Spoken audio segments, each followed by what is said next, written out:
L'ordre des Templiers. Mythe et réalité. Bonjour à tous les passionnés d'histoire. Êtes-vous prêts à explorer l'une des époques les plus captivantes du Moyen-Âge? Aujourd'hui, on lève le voile sur les mystères des Templiers. Ces chevaliers légendaires, source d'inspiration pour les romans, les films et même les jeux vidéo. Notre histoire commence en l'an 1119. 9 chevaliers français, animés d'une foi profonde, décident de consacrer leur vie à la protection des pèlerins en Terre Sainte. Ils fondent alors un ordre à la fois religieux et militaire, les pauvres chevaliers du Christ et du Temple de Salomon. Mais on les connaît mieux sous le nom des Templiers. Et pourquoi ce nom, me direz-vous? Tout simplement car leur quartier général se situait sur l'emplacement du Temple de Salomon à Jérusalem.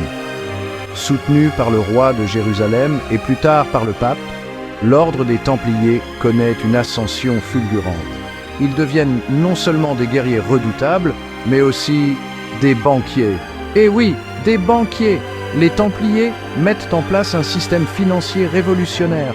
Les pèlerins peuvent déposer leur argent en Europe et le retirer en Terre Sainte. Une sorte de version ancestrale de notre système bancaire moderne. Pas mal pour des moines soldats, n'est-ce pas? Mais le destin des Templiers n'est pas un long fleuve tranquille.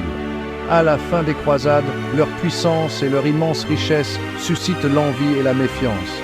Le roi de France, Philippe IV, lourdement endetté auprès des Templiers, les perçoit comme une menace. En 1307, il les accuse d'hérésie, de sorcellerie et d'autres crimes fabriqués de toutes pièces. Le vendredi 13 octobre 1307, date désormais associée à la malchance, les Templiers sont arrêtés en masse. Un procès orchestré, des aveux arrachés sous la torture. Et en 1312, l'ordre est dissous par le pape. Jacques de Molay, le dernier grand maître, est brûlé vif en 1314. Cependant, l'histoire des Templiers ne s'arrête pas là. Des histoires de trésors cachés, de saint Graal, de secrets ésotériques alimentent encore et toujours l'imagination populaire. Où se situe la frontière entre réalité et fiction? Les Templiers resteront-ils à jamais entourés d'une aura de mystère? Merci de m'avoir écouté.